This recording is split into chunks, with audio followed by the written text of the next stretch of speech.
Between the Covers is brought to you in part through the support of Propeller, a magazine of books, music, art, film, and life, and its publishing imprint, Propeller Books. Visit them on the web at propellermag.com and propellerbooks.com or on Twitter at propellermag. Coming up next is the 102nd episode of Between the Covers, the second of the new year, an interview I'm particularly gratified to share because Eunsong Kim's poetry collection, Gospel of Regicide, in my mind has unjustifiably been flying under the radar, and I hope our conversation will make you as intrigued by her work as I am. Before we start, I wanted to alert you to some new things about the show. Between the Covers is still a listener-supported labor of love. You can still go to patreon.com/betweenthecovers and support the show if you find the conversations fulfilling. And you will see when you go there that you can still get a copy of Jesse Ball's fantastic co-written out-of-print book, Vera and Linus, a collectible as a reward. But as of the beginning of 2018, I am also now offering bonus material from the conversations themselves, and I'm open to hearing from Patreon supporters what sorts of material they would like me to solicit from the guests once the main conversations are over, whether it be the reading of additional poems or essays, the giving of writing and craft advice, or something else. Today, it is Eunsong Kim reading prose poems from her forthcoming unpublished novella, Copy Paper, which will join Lainey Zumas's reading of her essay, Vos Brie Fen Light, up on the Patreon page. So you can check all of this out at patreon.com/betweenthecovers. Enjoy today's program.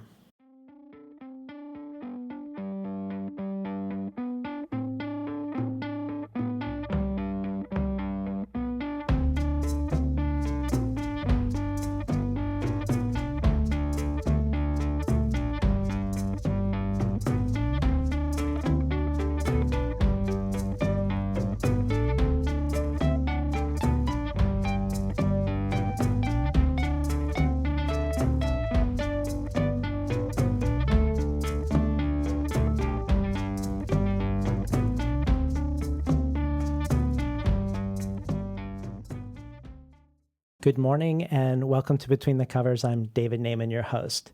Today's guest is poet and critic Eunsong Kim. Kim has a doctorate in literature from the University of California, San Diego, and is a professor in the English department of Northeastern University. Prior to this, Kim was an artist in residence in Chicago Public Schools for hands-on stanzas at the Poetry Center and at Urban Gateways. Kim's essays on literature, digital cultures, and art criticism have appeared in The New Inquiry, Art in America, The Margins, Model View Culture, and the anthologies Global Poetics and Reading Modernism with Machines, among others. Her poems can be found in the Iowa Review, Denver Quarterly, Seattle Review, Action Yes, and Feral Feminisms. She is the recipient of a 2016 Yale University Poynter Fellowship and a 2015 Andy Warhol Foundation Arts Writers Grant for the creation of Contemporary, an online arts forum and archive of women of color and queer artists and emerging and alternative perspectives on radical aesthetics, which she co-founded and co-edits. Eunsong Kim is here today on Between the Covers to talk about her debut book of poetry, Gospel of Regicide, from Noemi Press. John Keene says of Gospel of Regicide, Eunsong Kim develops a thrilling method for unwriting lyric even as she reimagines it, creating a socially engaged poetry of and for our time. Anticapitalist, feminist, and anti-racist, yet critical of non-intersectional understandings of identity and selfhood, she is unafraid of drawing the sacred from the pedestrian and unbeholden to whiteness as foundation. These poems, mutable in form and style, yet cohesive in their vision, suggest a complex and different order allowing us to complete the story. Kim kills the king and blesses us with a superlative collection as a result. Wendy Xu adds, Eunsong Kim's Gospel of Regicide is a work of wholly gorgeous betrayal. Of what? Swallowed language, accepted debts, the violence of memory, the violence of whiteness. With elegant, sharp, and dangerous language, these poems memorialize as incisively as they dissent and what a potent dissent she has written. Welcome to Between the Covers, Eunsong Kim. Hi, David. Thank you so much for having me here today. So, among many things that the Gospel of Regicide is in conversation with, one of them principally is the apocryphal 2nd century Gnostic text, the Gospel of Judas. So talk to us a little bit about the Gospel of Judas, what it is about, and how it is, what sort of function it's playing within the Gospel of Regicide.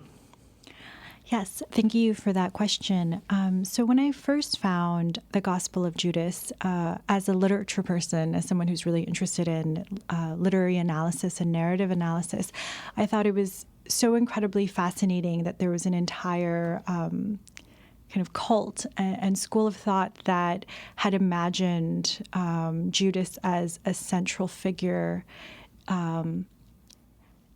a central figure in the revolution in terms of not the revolution as we currently understand it, as he is like the traitor who enacts the crucifixion of Jesus, but he is a part of the sort of writer of the revolution, if that makes sense. So for those who are not familiar, the Gospel of Judas lays out how Judas was the only disciple who Jesus could trust in terms of taking on the sort of narrative understanding that this part of the plot, the betrayal, was necessary for the next part to unfold, which is the crucifixion, and that all of the other disciples thought of legacy or thought of love in more material terms. So the idea that they could not be narratively read would be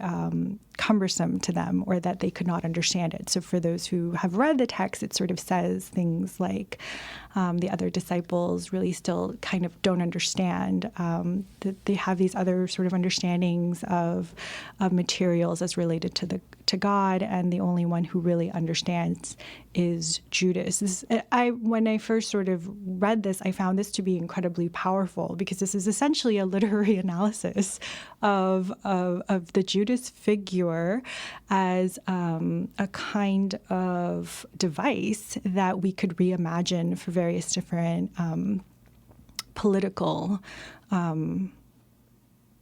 how would I say it? For various different political purposes. And there's some controversies even within the Gospel of Judas around the translation I was reading, and even debate within it whether he's a demon or whether he's set apart as the Holy One. Right.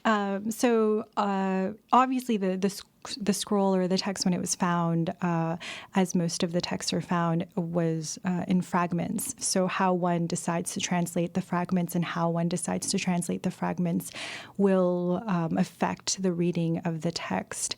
But the premise of the text is also really predicated on the notion that the figure of Jesus, or the figure of the Savior, the figure of God, is not one that can be duped, and is one who is plotting with you, not necessarily against you. And that in itself is something that I think that we could really unfold. And so that's what I thought was really interesting about the Gospel of Judas, is it's that the person who is, if we're to use like Benjamin's terminology, like the Messiah is sort of configuring the plot with, and even the plot of betrayal is within this sort of imagining.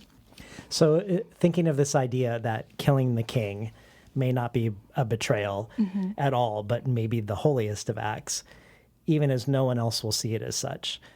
We enter the Gospel of Regicide with two gendered pieces that put us on unstable ground, not knowing what or who to trust ourselves, what interpretation is true. So it starts with a piece called He, which looks at the controversy over whether Judas was a demon or the way to salvation, but then followed by a world where women are perceived as interchangeable, all moving through the world smiling and nodding, but behind their facades, they themselves are actually plotting to kill. And I was wondering, in light of this entrance into the text, if you could talk about the origin story of the project, or the impulse, or perhaps what led you to suddenly realize that you had a book project as you were putting these pieces together? Yeah, thank you for that. So Judas, so if we're really thinking about the figure that I grew up with in Bible study, he's the person who's weaker. He has these kinds of material desires that we're supposed to unlearn as good students of the Bible. He's a traitor. He's a traitor of the thing that's most important to him, the love that is unconditional, essentially. So a text that reimagines that all of this was a masquerade, a performance, a misreading of the entire function of what the Messiah is supposed to do, it, for me, was was a gendered text. It's a kind of gendered reading or a misreading of gendered performances, in particular of the way in which people who are the object or the subject of love and power might actually be a part of a different kind of narrative entirely. Well, I want to ask you, so Banu Kapil has written some really interesting prose about this book, and she's a writer that I love. And I'm intrigued by some of the things that she said, but I don't know that I entirely understand some of them. So I want to read something that she wrote about this piece that we are discussing about the women plotting to kill at the beginning of your book, and hear your thoughts on what she is getting at. So she says, near the start of Gospel of Regicide, Eunsong Kim writes, "I hate everything about your presence. It's a turn in the work that ruptures the phatic communion between vocal, inhibited, and non-maternal participants, the agreed-upon exchange of what is uttered and then named. It's not simply in this instant that a colonial self splits off, but also that the economic category of compensation has reached its limits. Ardor, aversion, and courage are all present in this line." What strikes you when you hear her say that about that piece within the collection? Banu is so amazing. I'm such a huge admirer of her poetry, and I've written a few different essays about her work. So for her to write that about my book was incredible. She also once told me that her blog was the most important thing to her because it's the thing that she believes generates no money, that the exchange of capital is obsolete in the function of her blog, which I thought was really interesting when I read that. So I think what was really interesting about this for me was the collection, and to return back to a question that you had, the collection actually began as a series of poems under the banner of Performance for Debt. And that's how the collection sort of moved for a number of years as a collage of poems under this title that imagined a series of performances, literally, about what it might be to do kind of a debt exchange for a performance. And then slowly it moved to the Gospel of Regicide once I began reading a bit more about Judas and betrayal and sort of thinking about the idea of treachery in a different way. So this idea of debt and the economic with regicide is very closely held together for me. So when Banu is sort of saying that the economic category of compensation has reached its limits, I am really interested in how we might be able to reimagine the way in which everything is commodified currently in our even in our literary existence and in our narrative existence. And I am really interested in the book in sort of thinking about the narrative fixture of treachery as a way to sort of implode the way that compensation and economic commodification constructs our imagination. Yeah. And I will say a little bit more that this is not, I know that I'm not the only one thinking about this. Max Haven, a theorist and a writer I very much admire, has an essay called Finance as Capital's Imagination. And he looks at the way in which so much of our imaginative thinking, or so much of the way in which even the imagination is constructed, kind of can be reflected back into the language of finance and vice versa. And I'm really interested in people who are sort of writing and thinking about that. Well, the part of that analysis that she did that stuck out or stuck with me was when she says the phrase, not simply in this instant that a colonial self splits off. And I came to understand that in my own way, using a poem that comes a little later in the collection that starts with the line, "Deliver us from whiteness," where you say, "Deliver us from their imagination, from the constant circulation of their language. You are all the same." And so when we think about the women who are seen as all the same, it feels like they are now flipping the narrative and saying it's actually the viewer of them that is the purveyor of sameness. I love that reading. Yes, that's wonderful. Yeah.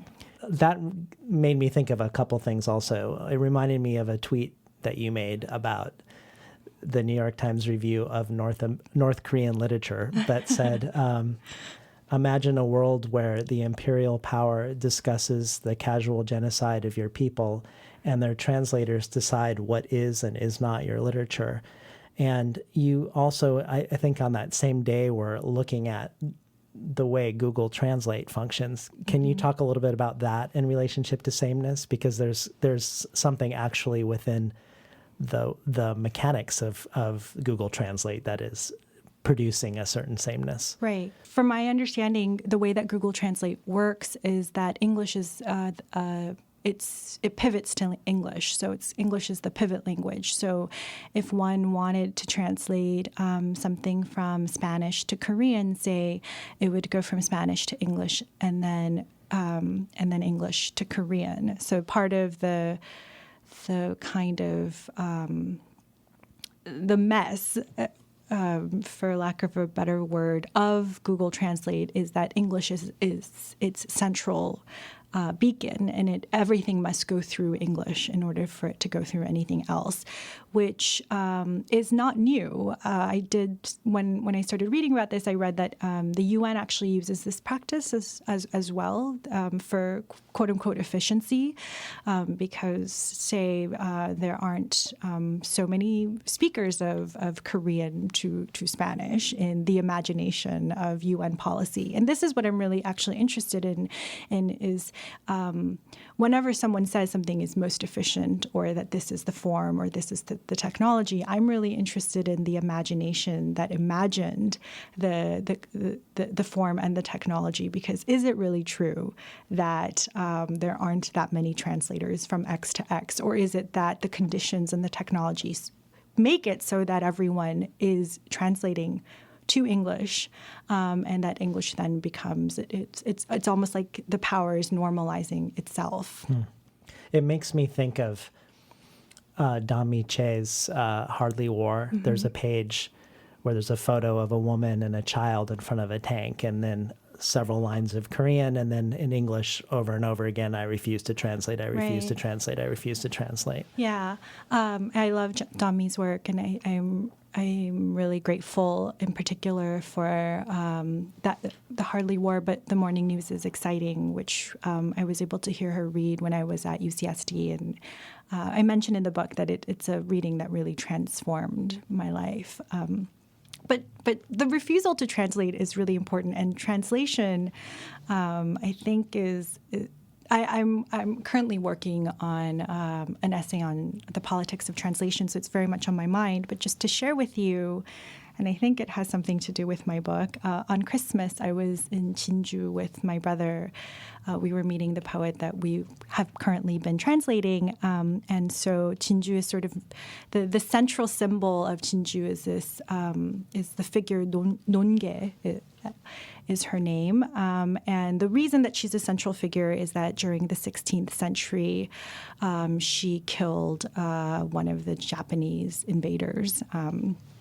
as the legend goes, she locked him in an embrace near a cliff, and then threw them off together. So dramatic and interesting, and all the different layers. And when I went to go visit her sort of memorial, so she's memorialized as this kind of like nationalistic, almost like anti-colonial hero. It mentions that in Korean, it mentions that she was a kiseng, which essentially, in the hierarchical sense of the 16th century, that means that she was a slave, or she was a property of the state. And then in the English translation, kiseng is translated to companion for aristocrats. So no mention of anything, of any kind of violence that, or the kind of unfreedom that her life was constructed by. And I've been sort of, I thought a long time about the sort of what it means for that, for whoever was translating this, or essentially writing this new narrative in English to make this decision, but also what it means for someone who was essentially classified as unfree to kill an invader and then become celebrated for this act. Like there seems to be actually a lot more possibility in that narrative than just a kind of lover of country. There's a lot more there. In case you just tuned in, we're talking to Eunsong Kim about her latest book, Gospel of Regicide. So in the Gospel of Judas, there is the question of sacrifice. The apostles, other than Judas, are misinterpreting Jesus' teachings. They are still offering animal sacrifices, and they mistakenly believe that Jesus sacrificed himself for the sins of humanity, when actually God would never expect that of Jesus. So in the Gospel of Regicide, we see sacrifice brought up in relationship to this Gnostic text with the lines, "Sacrifice is for the lower level gods, those not ready and those that just don't get it." And it makes me wonder what the alternative to sacrifice is. I don't know if what your thoughts would be about that. Yeah. I mean, sacrifice is so essential to our current understanding of love and family. And the more I sort of was working on this book, I became really frustrated by how even our most kind of like radical political narratives or structures are also very closely aligned with the Bible, essentially. So love, revolution, rupture, all of these things seem to be very closely aligned to different kinds of narrative points in the Bible.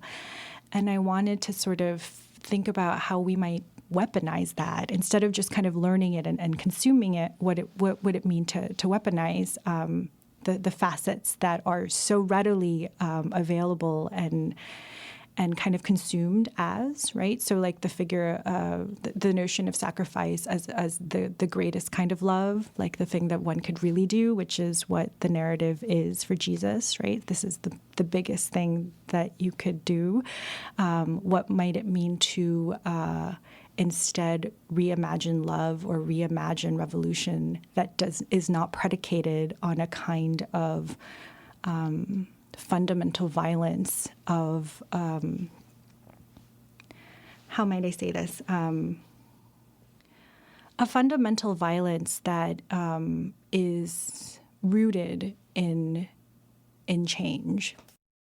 It seems like the stakes are raised high between the Gospel of Judas and the Bible, in the sense that the Bible, contrary to the Gospel of Judas, says that it is better for a betrayer not to have been born, which I think is part of the Gospel of Regicide, which makes me wonder about your own background with the Bible, which you do give us a little insight to in the book. Tell us a little bit about your background with the Bible growing up, and in any ways that intersects with your background around confronting it in one language versus another. Yes.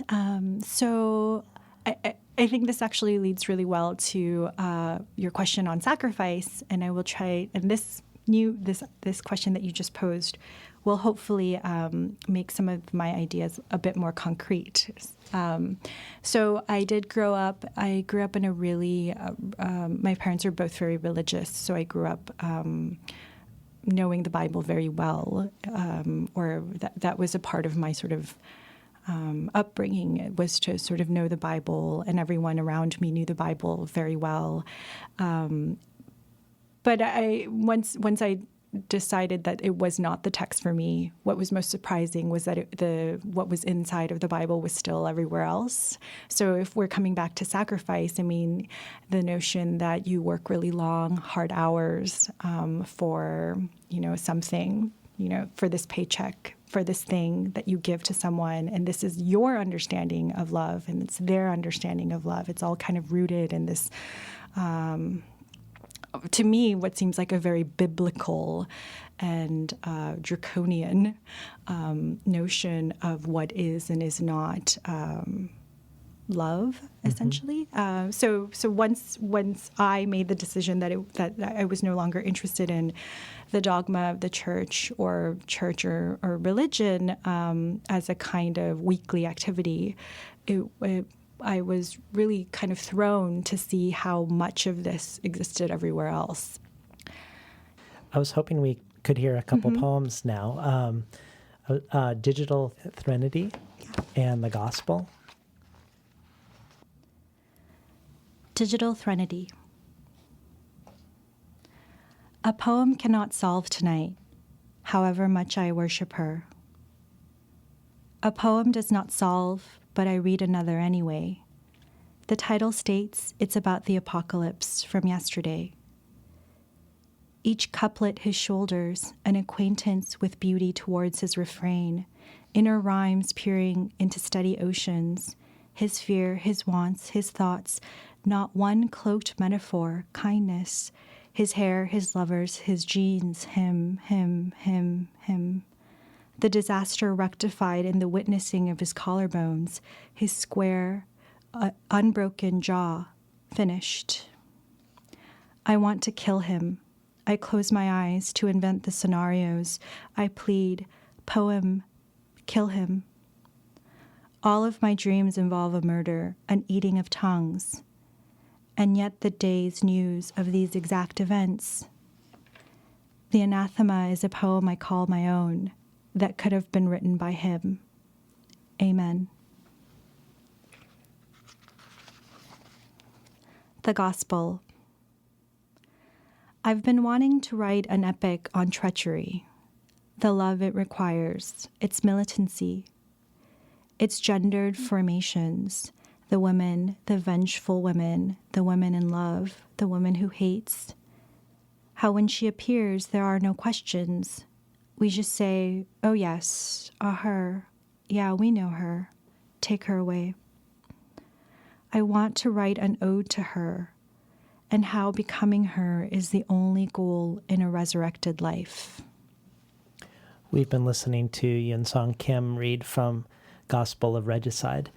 So just after this poem, Judas is referred to as a her, as a woman. And it made me think about this question of sacrifice again, but in a more gendered way.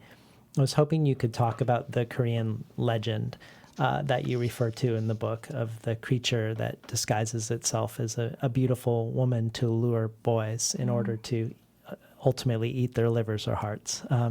Talk to us. Maybe you could first talk a little bit about the legend and then how you wove it into this question of treachery and empowerment. Of course.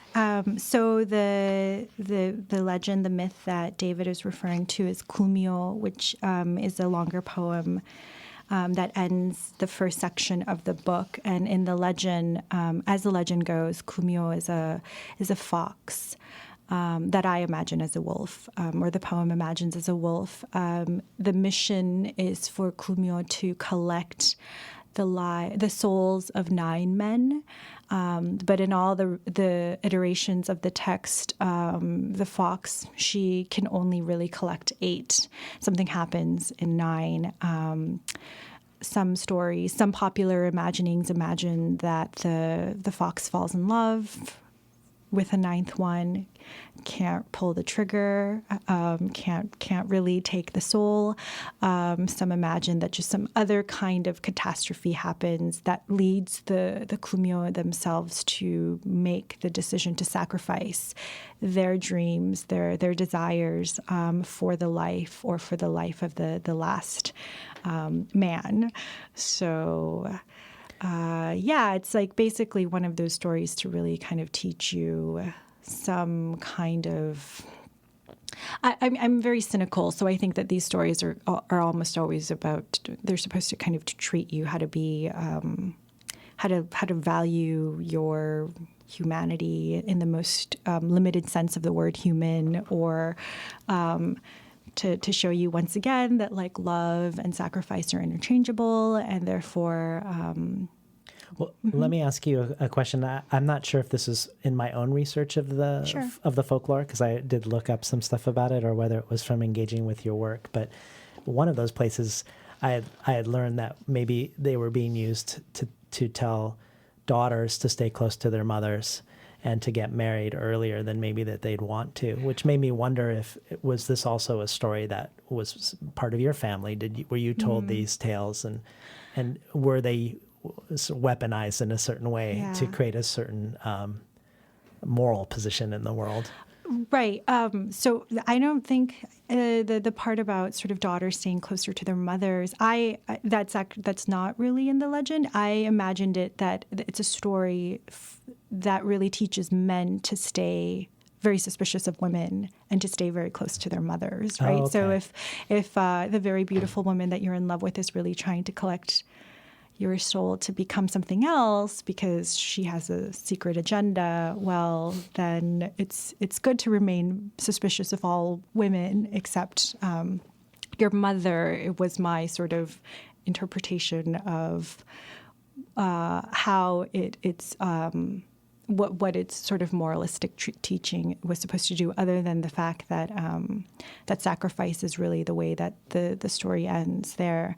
I mean, as someone who I think that for the most part, women-identified people grow up with, unless they're in a very non-traditional household, the notion that a certain kind of womanhood or a certain kind of future that's defined by marriage, a good marriage, is if not imparted by the parents, it's imparted by all the narratives around us, from all television shows to films and novels and so forth.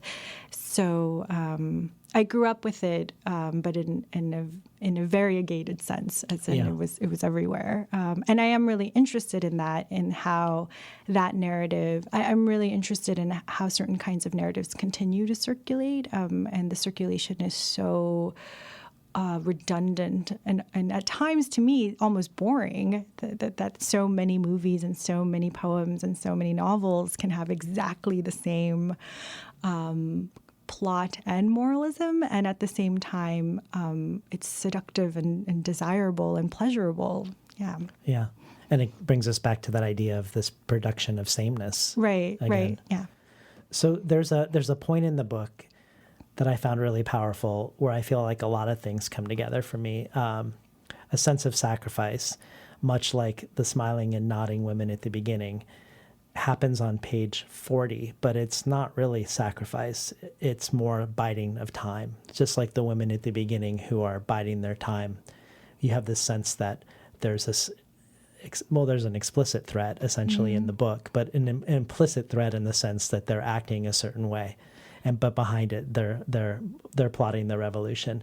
And also the sense on page 40 about the ways in which it seems impossible to find solid ground when you're in a system that's not really built by you. And I was hoping you could read the page, and then we could talk a little bit about it.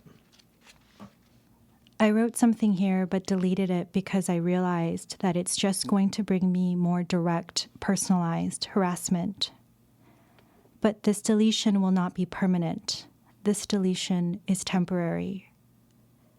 So just that we're clear in this deletion, if we don't say your name immediately, if we don't address you immediately, I will say your name directly at some point before I die. Can you speak a little bit about this page? I found that so wonderfully chilling and inspiring, actually, at the same time. Like the fact that there's sort of a temporary erasure, self-censorship that we know is not going to last, but the withholding is made explicit on the page. Talk to us about how this page arrives here and what function you feel like it's serving. Yeah, thank you for actually pointing to this. It's not something that anyone really asks me about, though. My decision to put it in the book is also a part of what's on the page. So something that I was thinking about as I was putting the collection together was that was the way in which the lyric and the I would be read throughout as me, the author, which is unfortunate, I think, and it happens to a lot of particularly non-white writers, that everything that we write is essentially just the collection of small memories that we have. And it's true that my memories are everywhere, but I'm also thinking about many other things and debating with many other people and myself. So I wanted to put this in here for a number of reasons. First, because this is true that the process of deletion and taking out and removing and sort of trying to protect my own self, not just my voice, but my body, is actually a part of the process of writing. And I think that that's really important to state. But also that if there is a reader that's reading the I in this book as autobiographical, well, then this too remains, that the autobiography,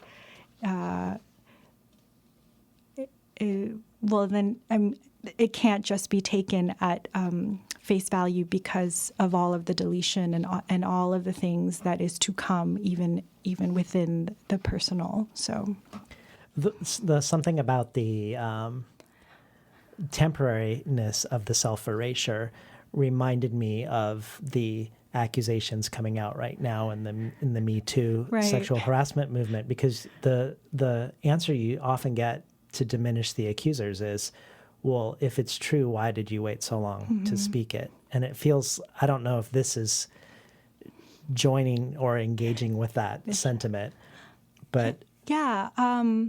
I mean, I think that it's very complicated because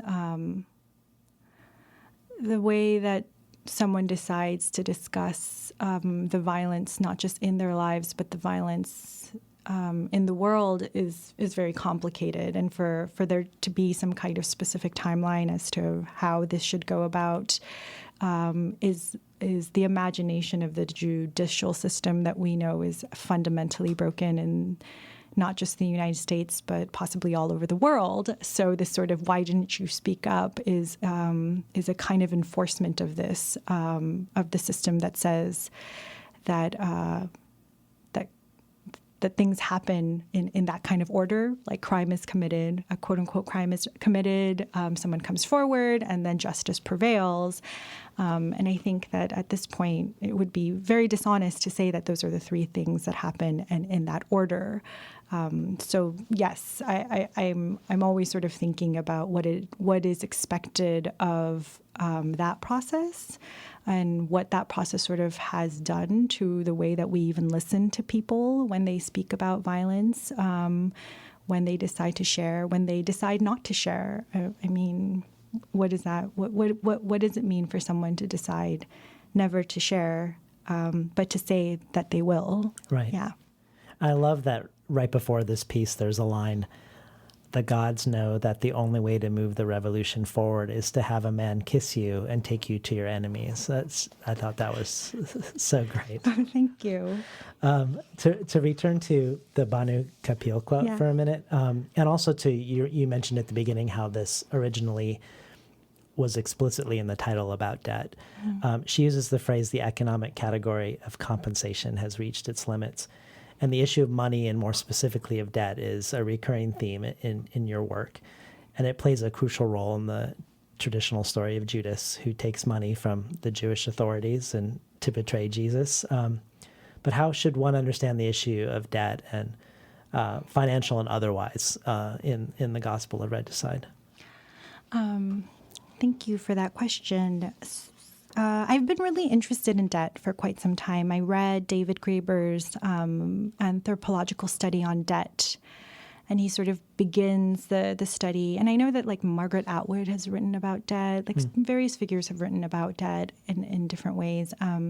But David Graeber begins the study with the sort of with the anthropological argument that we think of money and then we think of debt, like you owe someone that money, but it's the function of that. It's the inverse. It's that debt existed and so money had to exist. So anytime you see money or whatever it is that we think of as capital, it's just the signification or it's the signifier of debt that's actually being moved around, which and then the second argument that he makes is that debt is really linked to sin in terms of etymology, in terms of conception, in terms of how we sort of understand it. That's why the notion that things must be paid back is rooted in a kind of moral argument that there's no way to let it go unless a kind of mercy is enacted. So then debt forgiveness, so the language of kind of forgiveness is introduced because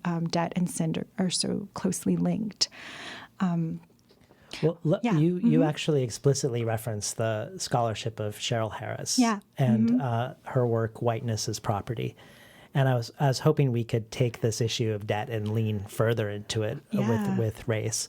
It argues that while whiteness was originally conceived as a racial identity, it evolved into a form of property. And in this piece, she talks about her grandmother who passed as white, and she says about it, whatever retort might have been called for had been suppressed long before it reached her lips. Which that part, again, I feel that resonance with what you just read. For the price of her family's well-being was her silence. Accepting the risk of self-annihilation was the only way to survive. And I would love it if you could, in your own understanding, unpack this issue of whiteness as property, which is a very, probably for most people, is going to strike people's ears as a provocative reformulation. Oh, I know. It's so interesting because Cheryl Harris, I mean, I presented a paper at the 20th anniversary of Whiteness as Property at UCLA just a few years ago. So it's almost 25 years old, the text, and it was published in the Harvard Law Review. So it's been around for quite some time, but I think that I'm always surprised when I meet, particularly scholars of literature who are unfamiliar with the text. And what's so amazing about that particular text for me when I first read it is that she begins the piece with a poem that she wrote, an unpublished poem. So she begins the legal literature with an analysis of her own poetry, which I think is actually it's not something I've ever even seen in poetry criticism, let alone legal criticism. But so Cheryl Harris makes the argument that that whiteness as property is she makes the argument by looking at the court cases that were unsuccessful before Brown versus Board of Education in bringing down segregation. She makes the argument that in the court case documents, in the arguments presented to keep segregation, that the lawyers themselves understood that whiteness was a form of property that needed to be protected. So the methodology of the piece is really interesting because what she's looking at the failure, but also the success of a legal system that worked very diligently to protect something that we now are having a very hard time of even talking about. You know, we're having a very hard time even saying the word white, I think, without people kind of freaking out, or white supremacy, or making kind of astute racial analysis, arguments about race without it being kind of this this moment of injury.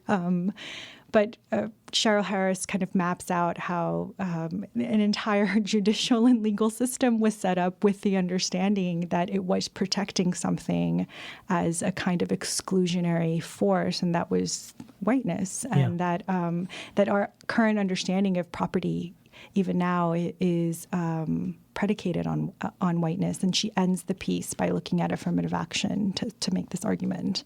I'm going to read a little bit out of it just for a minute, because I want to then just talk to you about the beginning of your book again.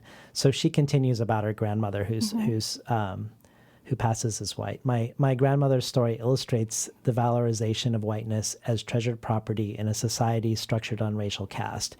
In ways so embedded that it is rarely apparent, the set of assumptions, privileges, and benefits that accompany the status of being white have become a valuable asset that whites sought to protect and that those who passed sought to attain by fraud if necessary.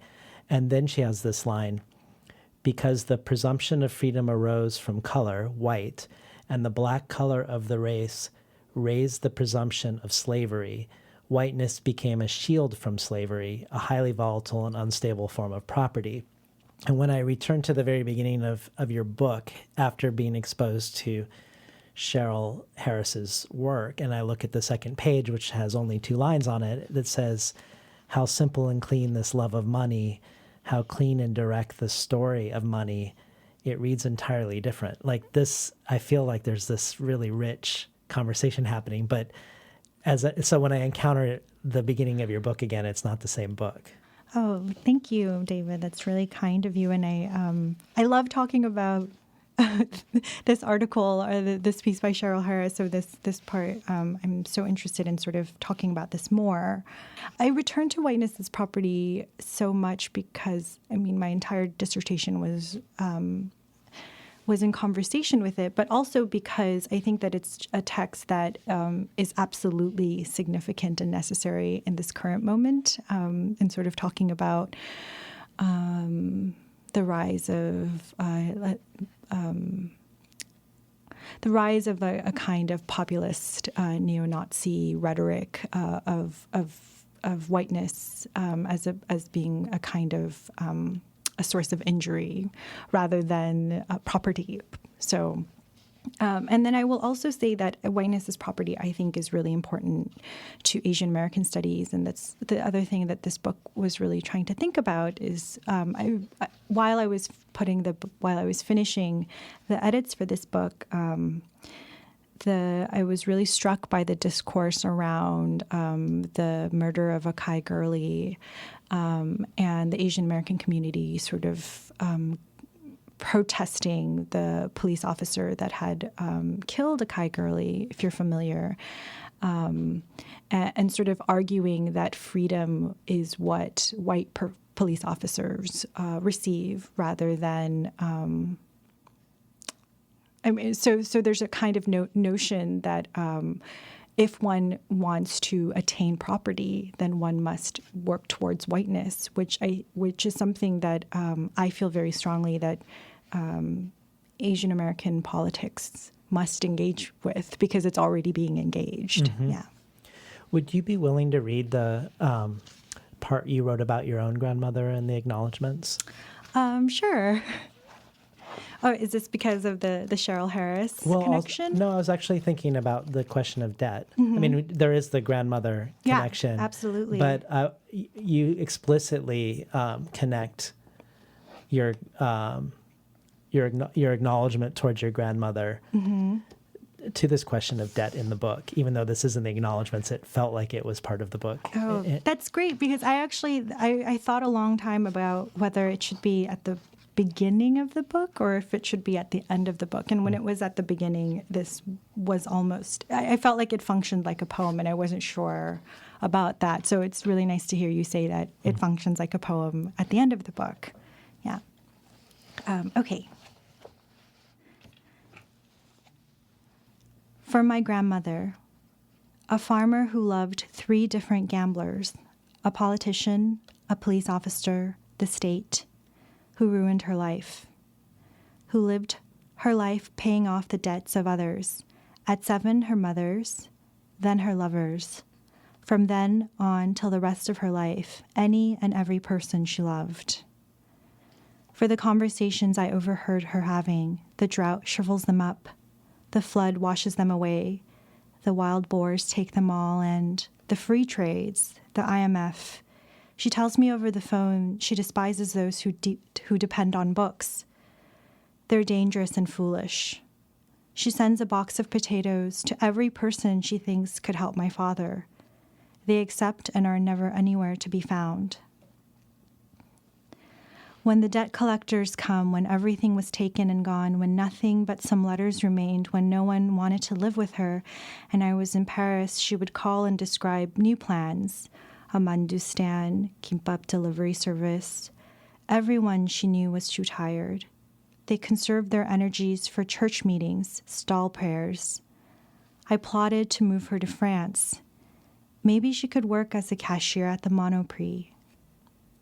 To be her ghost instead of with her. All of the chemicals they demanded from her soiled, stitched a home at the bottom of her heart and quilted her insides bare. She moved away from the city to a praying cottage to live away from traders.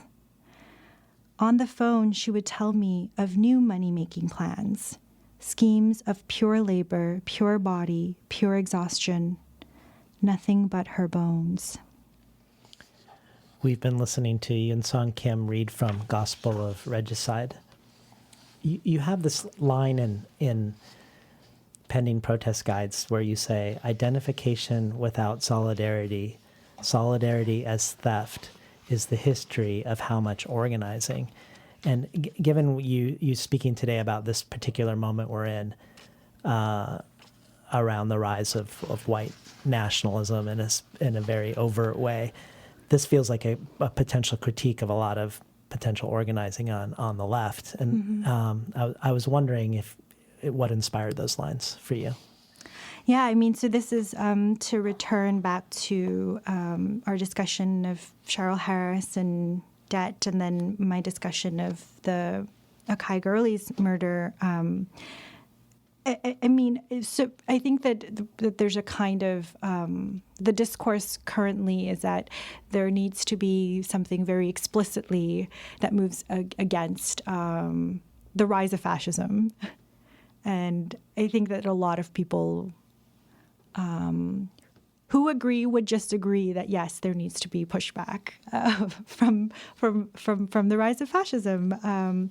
However, how this happens is the conundrum, I think, that is being debated. I mean, the discourse around Hillary, the discourse around Bernie, whose grievances could be prioritized and not prioritized, whose grievances were too explicit, who took too much space. It becomes kind of the way that it's discussed, and it really does happen that it becomes a kind of a sacrificial game. That it's some people can wait, some people can be sacrificed, some causes can be put on hold in the efforts against the fight against fascism.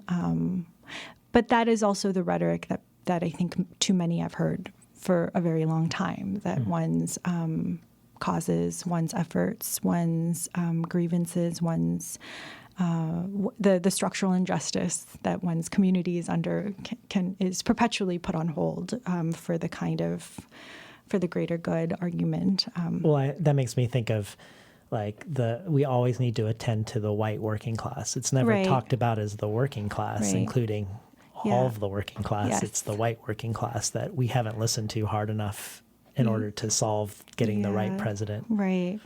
Yeah, I mean, wasn't there a New York Times headline recently about how the presidency is as entertaining as a reality television show? So therefore, that's like what it's doing. It's helping the presidency to be entertaining, and so that's just something to sort of acknowledge, as if this is like a like something that is a good thing instead of just more fascism. But to return, so the Combahee River Collective, a statement put out by Black feminists, stated that it's really when Black women are free that everyone will be free. So looking to the bottom is a strategic move, a strategic political move, because it means if the people at the very bottom are free, then everyone else will absolutely be free. But that it doesn't work that way for all the tiers above. I mean, just kind of strategically thinking, this has been argued before, right? There was an essay that I read a few years ago by Jared Sexton, The Proprieties of Coalition. And he sort of analyzes the grievance that Korean and Korean American grocery store owners and merchants and scholars stated they had with the U.S., and then the way in which these grievances somehow became amplified and even utilized as a further critique of particularly at the African American communities that were a part of the uprising in 1992. So. Does that make sense? Yeah. Yeah. No, okay. I think this might be a good time to have you read Translating Lineage. Okay. Yes. And then we can talk about that, because I feel like there's something in this poem that really like reverberates in what I imagine to be your politics. Translating Lineage. The first time I heard the phrase 호적에서 판다 was a pre-IMF soap opera. I've heard it since in family arguments, during fights in restaurants. I will remove you from the lineage is how it might translate, or perhaps from the lineage you will be expunged. Often the accused will respond, sure, go ahead, displaying their ambivalence to the lineage, their ability to remain calm during hurricanes, ultimatums, recognition for the accuser to remove the accused, a fancy, a drawing, a possibility. To refashion your lineage in a moment of danger, war, second families, North selectors who never returned, constructed property, orphans sent away, immigrants without papers, stolen persons, outside the lineage and made outside of the lineage. Poetry as archive for those without lineage. Poetry as loom for those without lineage. Treacherous present for the only future imaginable. The act of denying the father is to peer into one's records, and situate first the enslaved and then all others. When you end the poem situating oneself outside of lineage in a treacherous present that denies lineage and centers the enslaved above all, like you referenced in the Black Feminist Manifesto, I wonder if this is a form of regicide. When you say, I fight against my birthright, if part of the killing isn't just the killing of the king, but is it also a killing of certain tribal narratives, or identity narratives, or maybe even certain notions of self? Yes, absolutely. Yeah. I mean, it has to be. I think that. I think that it's. So there's a concept, a phrase that I like very much, that Spivak uses in an interview she gave 2 years ago. Gayatri Spivak uses. She says strategic sabotage, but then she uses the word intimate later. So I've sort of been situating it as like an intimate sabotage. She says that that in order to really do harm to something that you want to harm, for political reasons, that you have to know it very well. And the example that she gives is Algerian secretaries who would arrive hours before their shift would start to send messages or communicate for the resistance, that they could only do this because they knew how the machines worked. And that is how resistance or political action often happens. It's by someone who is actually very intimate with the machine that they're trying to implode, explode, rupture, so forth. And to go back to what you're saying, I think that the intimate sabotage is that, right? One knows the machine, but it's also very intimate. It's intimate of the self. I think it's sabotage of the self that we have constructed that one might actually value as the thing to be most valued. I wonder what it would be to take it both ways, that you are using the tools that you are most intimate with against the things that you know are against you, but also thinking about sabotage as an intimate process, an interior process. Because the self that exists is a self that exists in a current construct that, and it might not be that who you are can exist as you are in the thing that you're working towards. So if the answer in your construction is to center the enslaved, that the freedom of the enslaved is the liberation of everybody in society. I don't know if that's right to say it. Or like to center abolition as the right, or I think yes. Well, yeah. I said that poorly. No. but prior to translating lineage, you bring up the work of Ellen Wu around model minorities, right. And this brings up this question of allegiances, and I'm hoping maybe for people who don't know what the model minority phenomenon is, particularly in relationship to the civil rights movement, could you speak a little bit to what the model minority phenomenon is, and then the ways in which a regicide of lineage is a counterpoint, essentially, to it? Yeah. So Ellen Wu, a scholar I admire very much, writer, wrote The Color of Success. And in the opening, she traces the way in which model minority became popularized or invented, and she goes through how it was literally invented by a white sociologist in the 70s, I want to say, maybe 80s, and then popularized by two New York Times writers shortly thereafter. Yes. But before you talk about it, maybe just for people who don't even know that term. What model minority is. So it's the concept or the notion that Asian Americans or non-Black but non-white ethnic minorities are model citizens, or that their communities are displaying the kind of economic and educational success that other minorities should look towards. So it is that they are the models of the group called minority. But the reason I situate that it's Ellen Wu situates that it's an entirely white construction, that before the 70s, there was no reason to look at particularly Asian Americans or Asians as models because of the Cold War, because of all the wars in in Asia, through Asia, but also communism, and then also the kind of immigration bans that were placed up until 1965. So that it's only with the civil rights movement and the lifting of the immigration ban that happened because of the civil rights movement.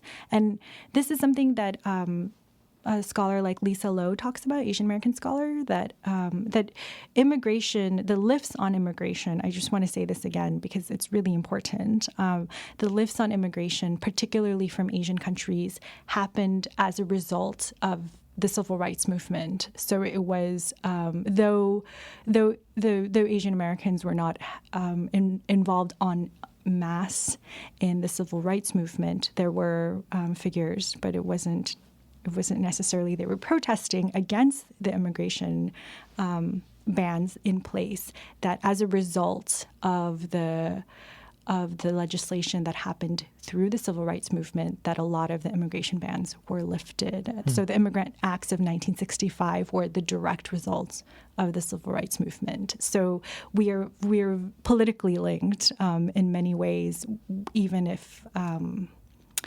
when we don't know how. So Ellen Wu maps out how then it was popularized, this term, by the New York Times, but also by politicians and different people who had an interest in sort of exceptionalizing Asian immigrants against what they saw as the moral failings of the Black community. So it was a very explicit kind of pitting that unfortunately Asian Americans have actually taken up that word. Some Asian Americans have taken up this phrase as a kind of compliment rather than a kind of the imagination of white supremacists, I will just say. Mm-hmm. Yeah. So tell us a little bit about, you bring up the details of two murders of African Americans, where the murderers get off with pretty much a slap on the wrist. You don't mention, even though I know that you've explicitly, I suspect that you've explicitly chosen these murders because they were committed by Asian Americans. You don't mention the race of the people who kill the African Americans. So there is a sort of a withholding and also a presenting in these sections.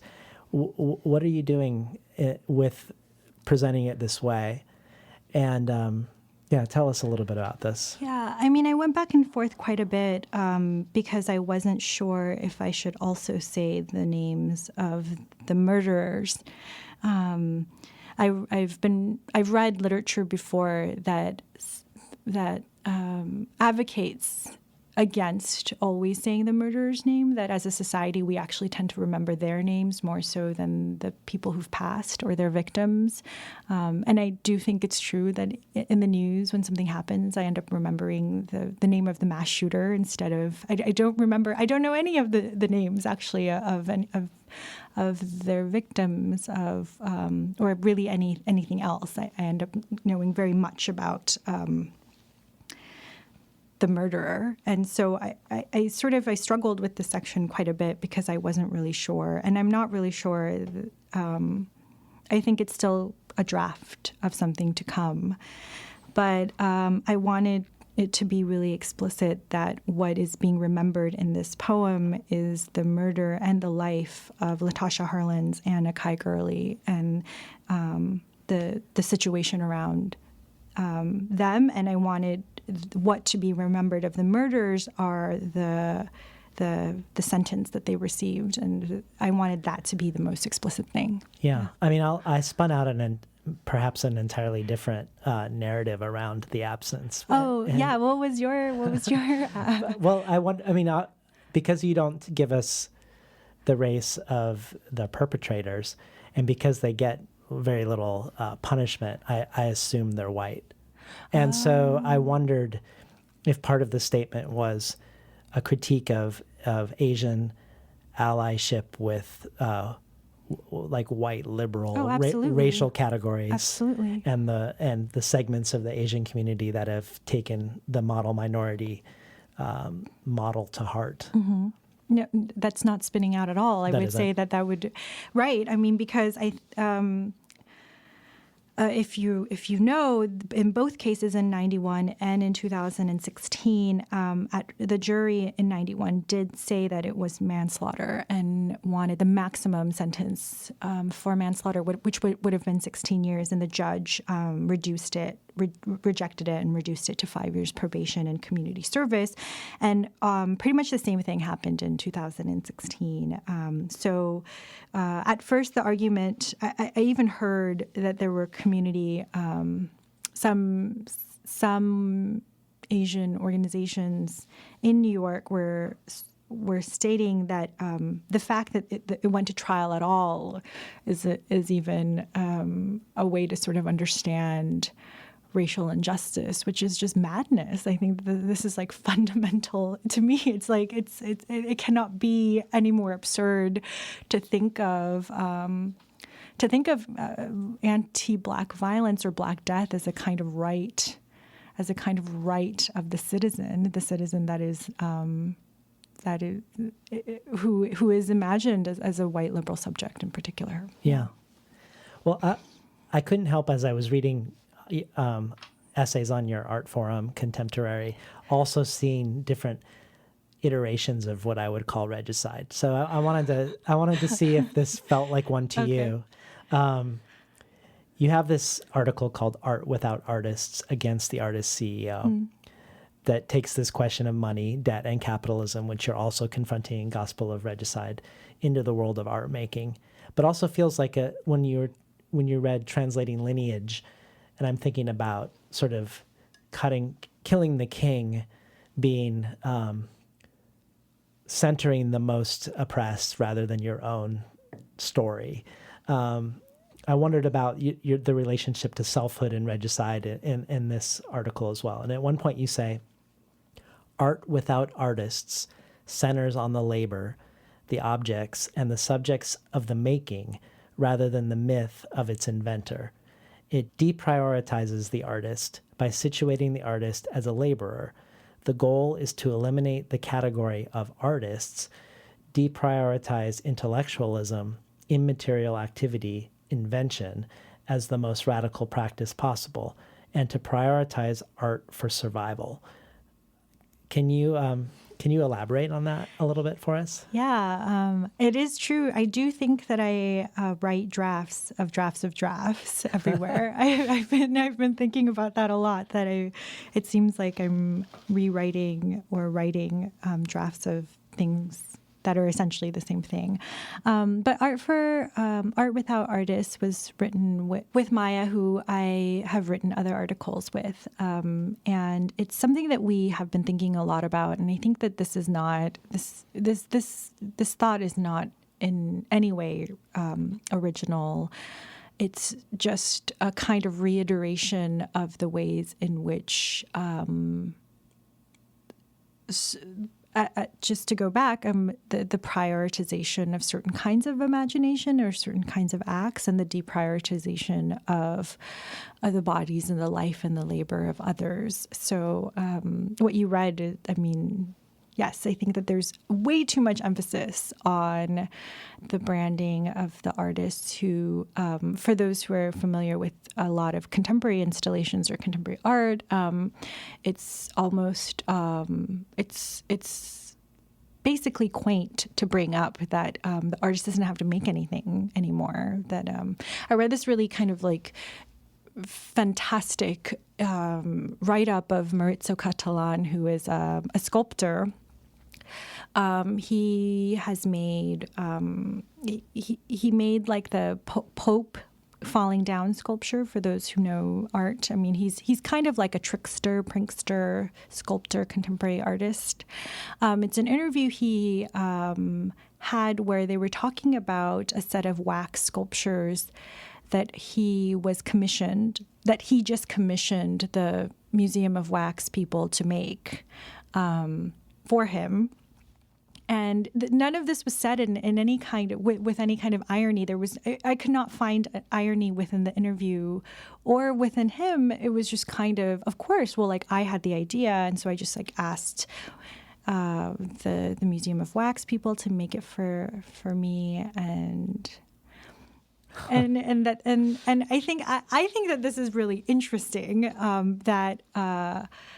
that we have an entire system where we're not even really supposed to ask questions about the material, questions about the labor, because the idea is the most important thing. But I wonder if the idea, I'm really not convinced that people have these exceptional singular ideas that are just them and no one else's. I think that it's as one makes or as other things happen, how is there no ideas? How is there no invention? How is there no creativity? And this isn't to kind of glorify the worker or the laborer, but it's to sort of wonder why it's become this kind of. I see this in poetry. I mean, we saw this kind of.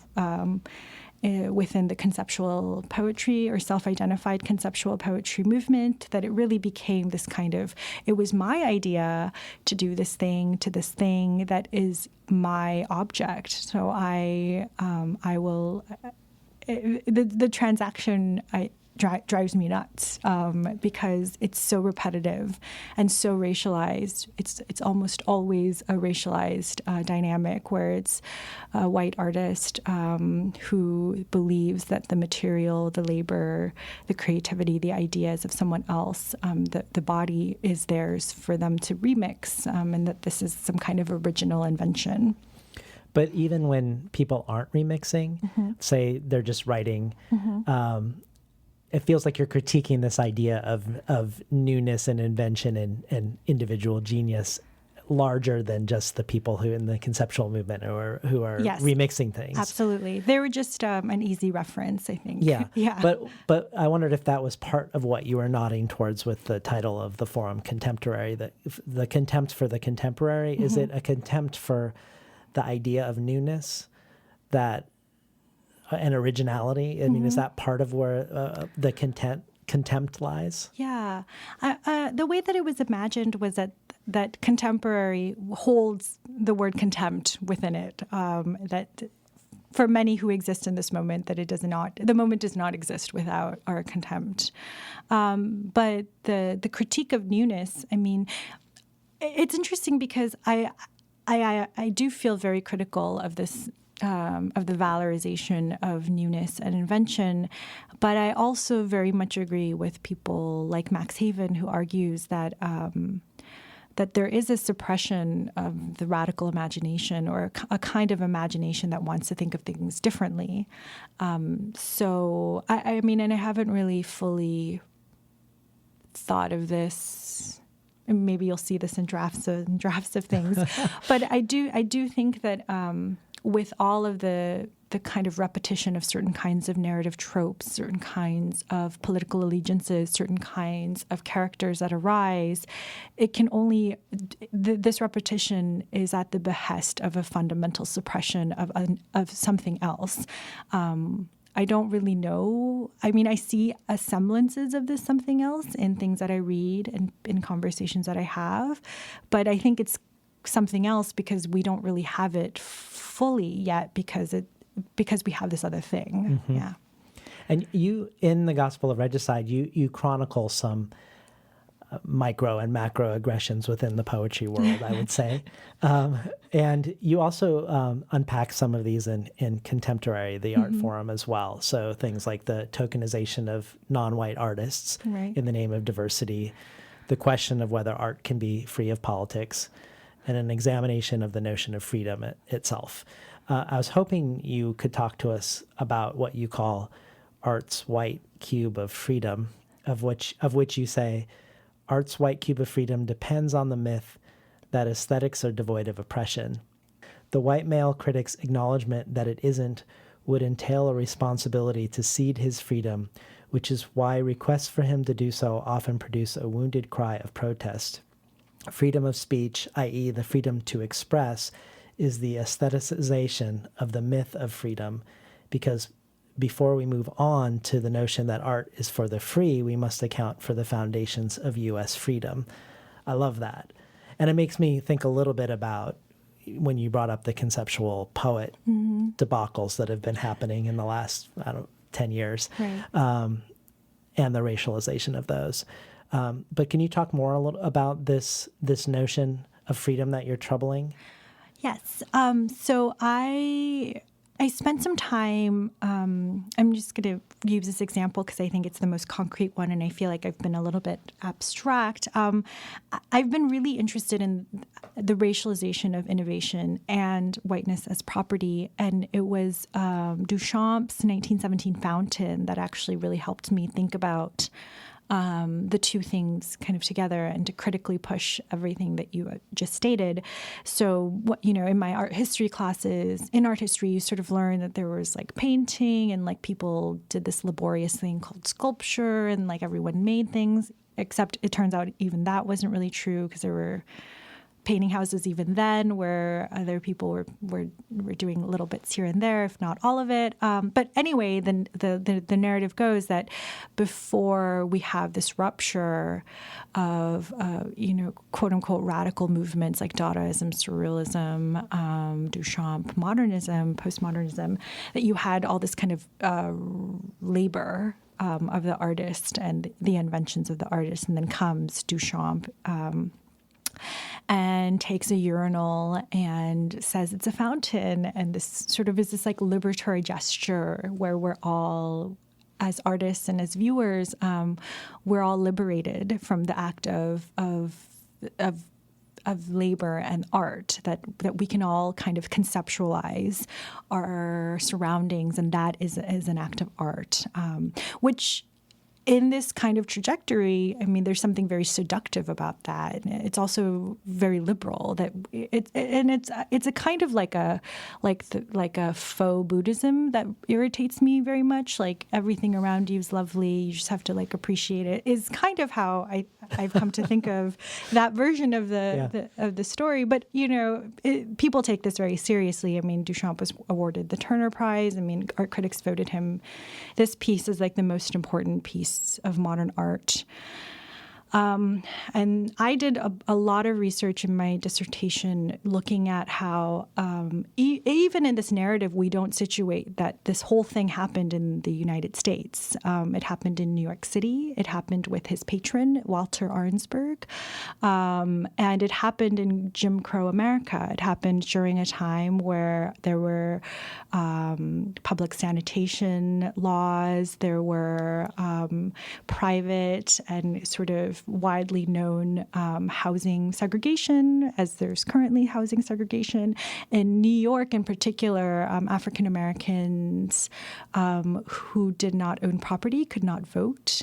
So this was not a raceless New York. It was absolutely and fundamentally an anti-Black, a segregated space. And so the object of the urinal to be liberation is really interesting because it could easily be a signifier of segregation. So then what would that do to the narrative of art if we were to say Duchamp taking the object of segregation to say fountain is not necessarily liberatory, but it's actually didactic because, yes, it's true, it's both a urinal and a fountain of segregation or other things, right? There's just so many ways to look at it if it's not in this sort of,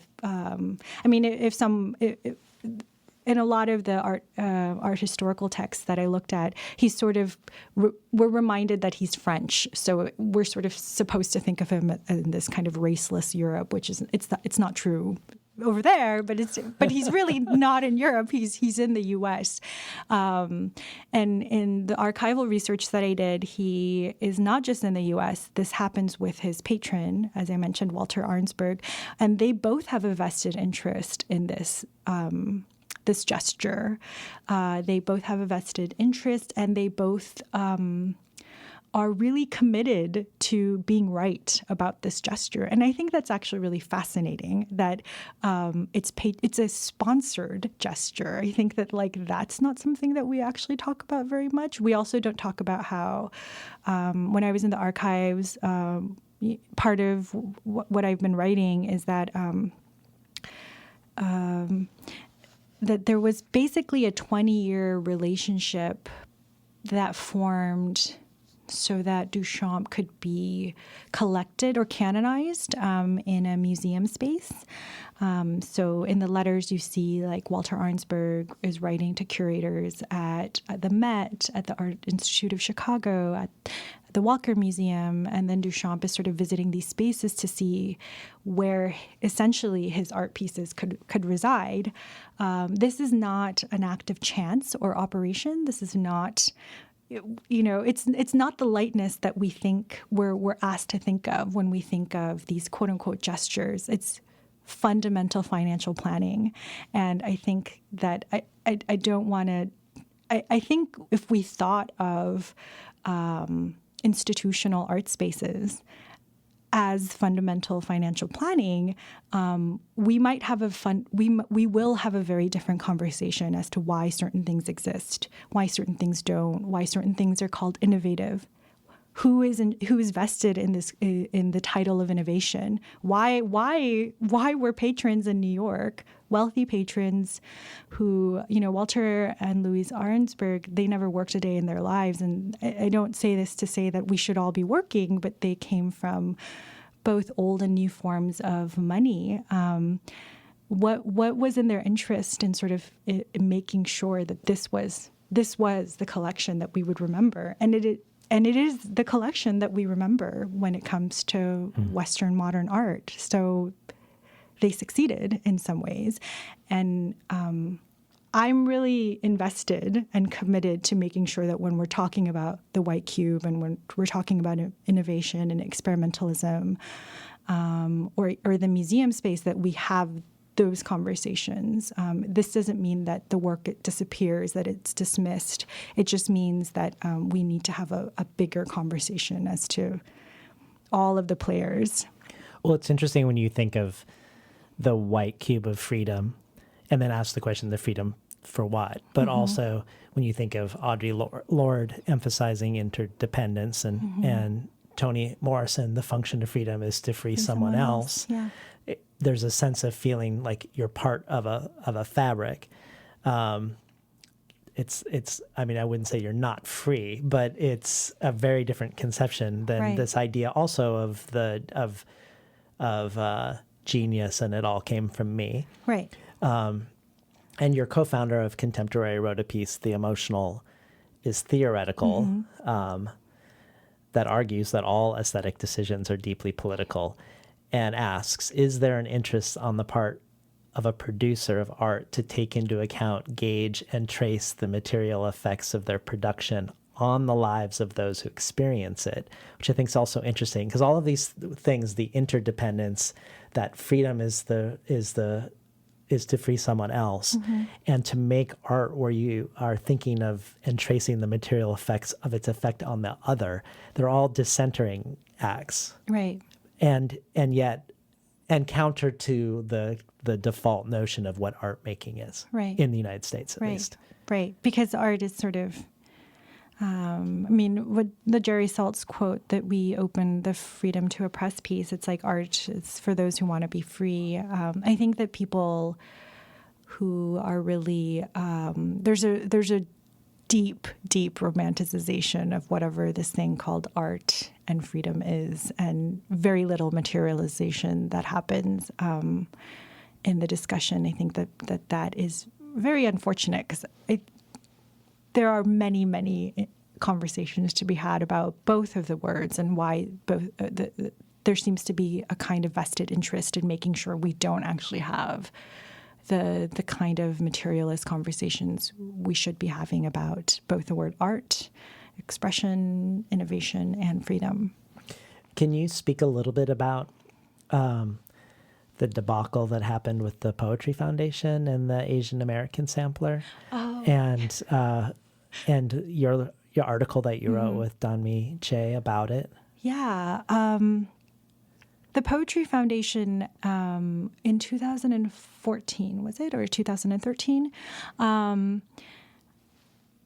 It feels like yesterday, though. So they one day just decided that they will make categories for the various ethnic minorities or minorities, so that users of the site could easily find poets by X category, which is fascinating. I mean, that in itself is a dissertation, a book to be written. Like, who is the imagined user that needs to find information this way? Who is the imagined user that wants that needs this assistance? And then why was how did it happen that resources were devoted to this project instead of, the many other ways that we can sort of think about poetry and race and gender and so forth? So Dami had mentioned on that the Asian American sampler section, I mean, it was sort of kind of haphazardly put together, and said some and had some critiques of the sampler page, and I shared my critiques with her, and so we wrote this thing together. And we sort of anticipated that people would immediately think that the critiques existed because Dami was not, quote unquote, included, and that I was, quote unquote, not included, because this is how grievance is imagined, that it's about a kind of direct inclusion rather than a critique of the structure. So, I mean, though, at that point, Dami had won like some pretty major prizes and had basically the best book of in ages. So why she was not included? I mean, I would like to ask this question, like why was who organized it, who curated it? Right. Anyway, so aside from the fact that I don't think that it's a question to just kind of be just dismissed, we sort of asked, like, if it's being imagined at this current moment, it's because whiteness is already a kind of overarching framework that we're all supposed to kind of work and navigate around. And that the imagined user, I mean, from my understanding, that the imagined user is white, and so is looking through and is kind of finding, and that the kind of opaque decisions that are being made as to who is going to be included and how they're going to be included is also an incredibly it's a position of whiteness, I think. Yeah. Mm-hmm. Well, actually, I want to ask you a question. Yeah. That's kind of an aside. Yeah.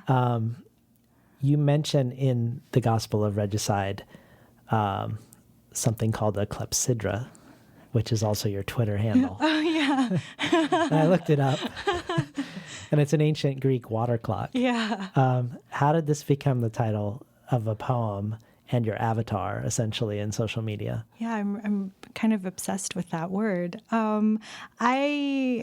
I've just been very interested in the various different ways timekeeping has been imagined and been enacted, and in particular, clepsydra has really stuck with me because it's water and shadows was the imagined form of how to keep track of the day. And this is really track of the day. It has like nothing to do with like the moment and whatever the year is. There's no such thing, right? So I've just been really interested in kind of that, the wanting to know where in the moment, but without the specificity that we currently have of what it means to keep time. That's really nice. Yeah.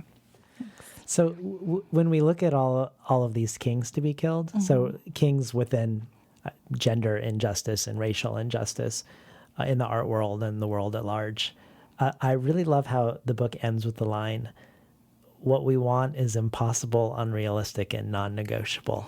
I mean, it feels like that really encapsulates sort of the spirit of actually both of your projects. Yeah, thank you for bringing that up. I don't use the word impossible abstractly. I think that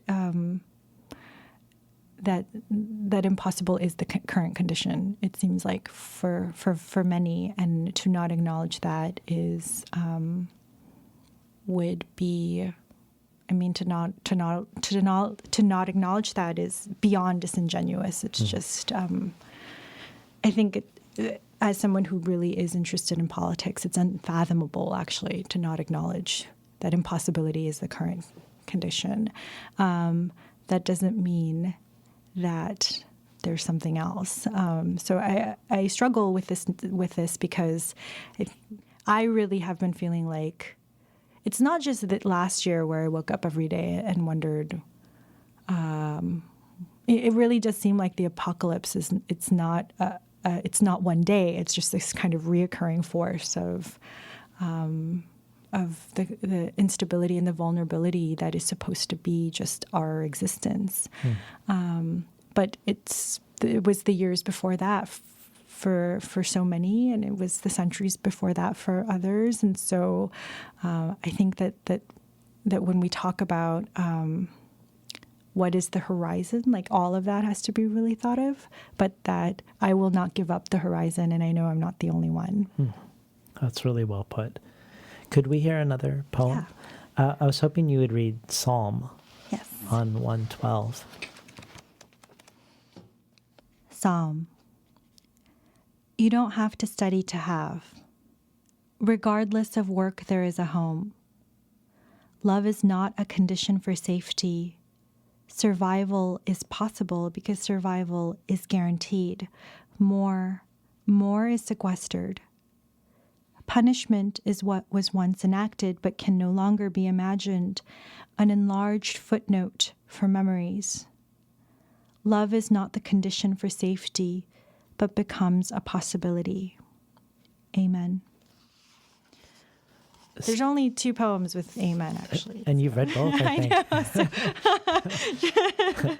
Since we've been talking about potentially the idea of true freedom and love being interdependent and involving the liberation of others,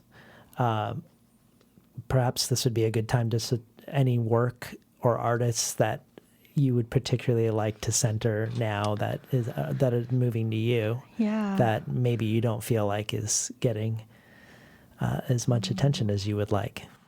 Bolaño receives a lot of attention, so it's not that I don't think he receives attention, but I reread Distant Star, translated by Chris Andrews, quite frequently, actually. Yeah, I love that book. Yeah, I reread it very often, and I just reread Nazi Literatures in the Americas and Antwerp, because I think there's something about his trajectory where he's fundamentally committed to the study and the dismantling of fascism in his literature that, for me, is quite a model, actually. I mean, this isn't to say that I admire writers who kind of go in between subjects and float around, but I think now more than ever, the sort of practice that he took has been really important for me. And that book, Distant Star, I reread it like 3 times last year. I'm like trying to brainwash myself with the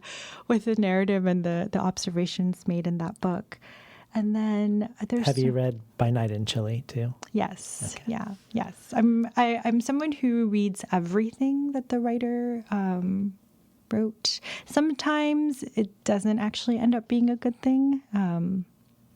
Like I read all of Murakami, and that was actually not that good. I should have just read one. And Milan Kundera, I read everything, and then I was like, oh, maybe I should have just read one. The good ones. Yeah, I just read one. But that's another thing. I returned to Black Marxism by Cedric Robinson. It's not. I think that philosophy and poetry are, for me, indistinguishable. So Lucille Clifton, but she receives a lot of praise as well. Continuous praise, which is a good thing. Wanda Coleman is someone who I think that we could read more of. I look at her poetry quite a bit. Yeah. And then I'm going to think of like 10 people tomorrow. So I'm sad that I'm like... Well, if you do, you can send me a list and Okay. I can put them up on the Okay, on the perfect. blog. Thank you. And what about you? What would we expect from you next? So I'm finishing one of the copy paper series, which will be a novella. So it's that should be completed very soon. I've been working on the drafts for quite some time, and then I have a few different essays that I'm working on. And then I translated a book of poetry with my brother over the summer, Have You Been Lonely Lately by Kim On-hee, and I'm really excited about this translation. She's kind of an amazing human being and just an amazing poet, and her practice is really interesting. Do you know what press it's coming out? It will most likely be Noemi. Uh-huh. No pressure, Noemi, if you're listening to this. She's really interesting. She's a self-taught poet, so she is sort of she has a really interesting take on institutionalized poetry in Korea and institutionalized poetry elsewhere that I agree with. But also, when I visited her this winter and learned that she has like a poetry reading group or just a writing group of people near her in the city in Jinju where she lives who are interested in poetry. And the group is comprised of everyone from acupuncturists to factory workers.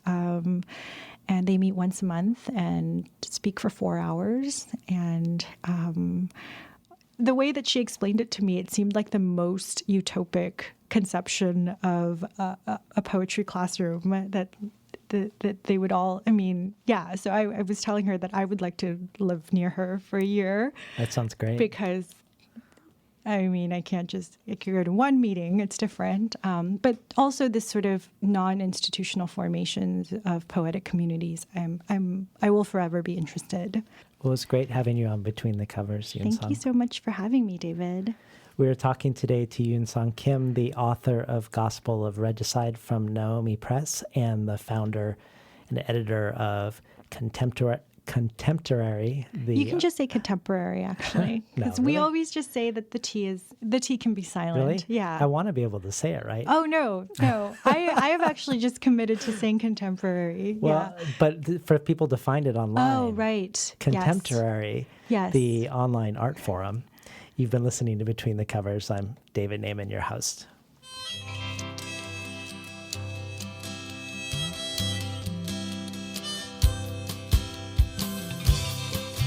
Today's program was recorded at the studios of KBOO, volunteer-powered, non-commercial, listener-sponsored, full-strength community radio from Portland, Oregon, found at kboo.fm. More of Eunsong Kim's work can be found at eunsong.com, eun-song.com, and at contemporary.org, as well as the bonus material at the Between the Covers Patreon page, patreon.com/betweenthecovers. And finally, I'd like to thank Imre Lodbrog and Barbara Browning for creating this outro. Their album, Imre Lodbrog et sa petite amie, can be found on iTunes, and Barbara Browning's trove of ukulele covers can be found at soundcloud.com/Barbara Browning.